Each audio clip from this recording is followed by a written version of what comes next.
पहला एग्जांपल ये है, मैंने यहाँ पे एक किसी स्टूडेंट की मार्कशीट ली हुई है, ठीक है।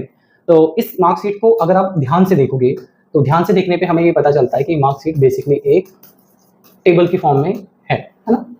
तो कोई भी आपकी जो मार्कशीट होती है, जितनी मार्कशीट आपने आज तक देखी है, वो सभी मार्कशीट बेसिकली टेबल की फॉर्म में होती है, ठीक है।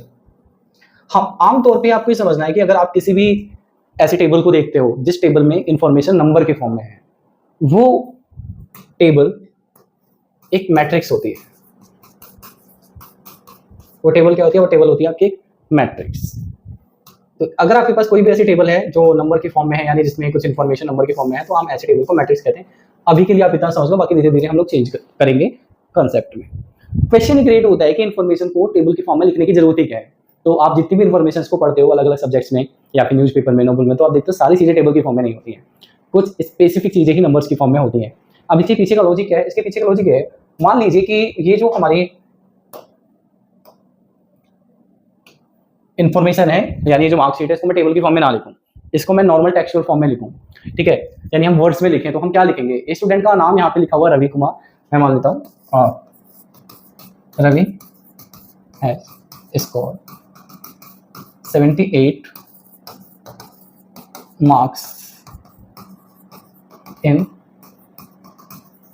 Mathematics with grade A in first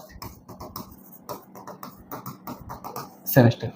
अब ये मैंने जो इन्फॉर्मेशन लिखी है ना अभी, सिर्फ और सिर्फ इस लाइन के लिए लिखी है, ठीक। अगर मुझे पूरी मार्कशीट ऐसे लिखनी पड़े तो इस मार्कशीट को कौन पढ़ेगा? कोई नहीं पढ़ेगा। उसका फायदा ये हो जाएगा आपको कि आपके पेरेंट्स आपकी मार्कशीट को आपके भाई बहन या आपके किसी मित्र या अड़ोसी पड़ोसी या रिश्तेदार की मार्कशीट से कंपेयर नहीं करेंगे, ठीक है। ये आपके लिए फायदा है।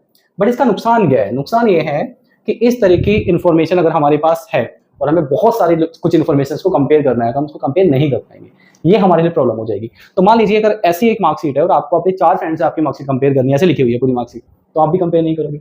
इसका हमारे एकेडमिक करियर में एक नेगेटिव इंपैक्ट होगा, बहुत सारी प्रॉब्लम हमारे लिए कॉम्प्लिकेटेड हो जाएगी। बहुत सारी इन्फॉर्मेशन को पढ़ने में, लिखने में, रिप्रेजेंट करने में, कंपेयर करने में हमारा बहुत सारा टाइम वेस्ट होगा। इसलिए कुछ इन्फॉर्मेशन को हम लोग टेबल की फॉर्म में यानी मैट्रिक्स की फॉर्म में लिख देते हैं। तो अभी तक आपको ये समझना है कि टेबल क्या होती है, सॉरी मैट्रिक्स क्या होती है। मैट्रिक्स बेसिकली कोई इन्फॉर्मेशन है जो टेबल की फॉर्म में लिखी गई है, और वो जो इन्फॉर्मेशन है वो बेसिकली न्यूमेरिकल इन्फॉर्मेशन। डन, चलो।